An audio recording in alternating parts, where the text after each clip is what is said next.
কাৰ হাতোৰাত অসম আভ্যন্তৰীণ জল পৰিবহণ বিভাগ কিয় বাৰে বাৰে বিতৰ্কৰ আৱৰ্তত সোমাই পৰে ৰাজ্যৰ IWT বিভাগটোৰ ক'লে শেষ নোহোৱা অধ্যায়ৰ প্ৰাক মুহূৰ্তত মনত পেলাওক 2021 বৰ্ষৰ 8 ছেপ্টেম্বৰত নিমাতী ঘাটত সংঘটিত হোৱা ভয়ংকৰ ফেৰী দুৰ্ঘটনাটো।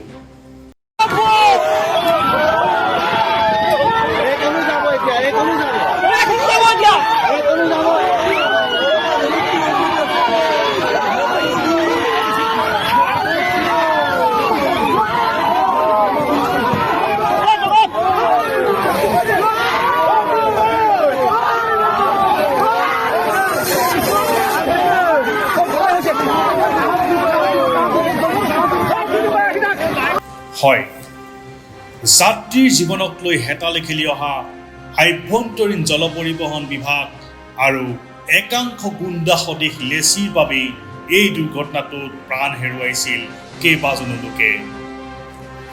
নিৰুদ্দেশ হৈছিল বহুকেইজন, নিথৰুৱা হ'ল বহু পৰিয়াল। ঘটনাৰ পিছতেই নিমাতী ঘাটত উবুৰি খাই পৰিল মুখ্যমন্ত্ৰী হিমন্ত বিশ্ব শৰ্মাকে ধৰি বহুকেইজন মন্ত্ৰী বিষয়া। এক প্ৰকাৰ বাহৰ পাতি সেই সময়ত বেছ তৎপৰ হৈ পৰিছিল পৰিবহণ মন্ত্ৰী চন্দ্ৰমোহন পাটোৱাৰী। ঘটনাৰ পিছত নিলম্বিত হৈছিল কেইবাজনো বিষয়া কৰ্মচাৰী। কালক্ৰমত আৰম্ভ হ'ল বিশেষকৈ মাজুলীৰ জীৱন যাত্ৰা সুৰক্ষিত কৰিবলৈ ৰ'প টেক্স সেৱা।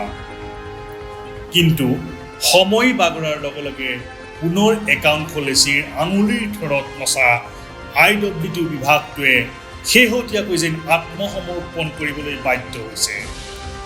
পুনৰ মূৰ দাঙি উঠিছে ব্যক্তিগত একক ইঞ্জিনযুক্ত ফেৰী সেৱা। কিয়নো বিভাগৰ এতিয়া ভান নাই। পেট্ৰল ডিপুৱে নিদিয়া হৈছে বিভাগটোক ইন্ধন।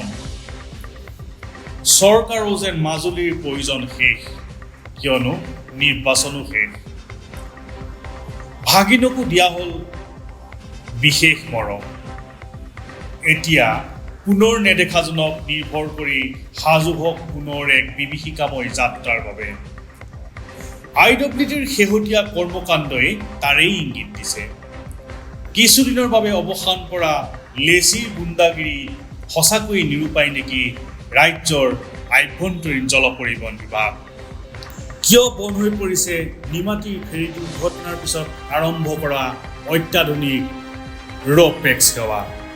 ইয়াৰ সদুত্তৰ অৱশ্যে সময়তে জানিব পৰা হ'ব। Bureau report, global news NE।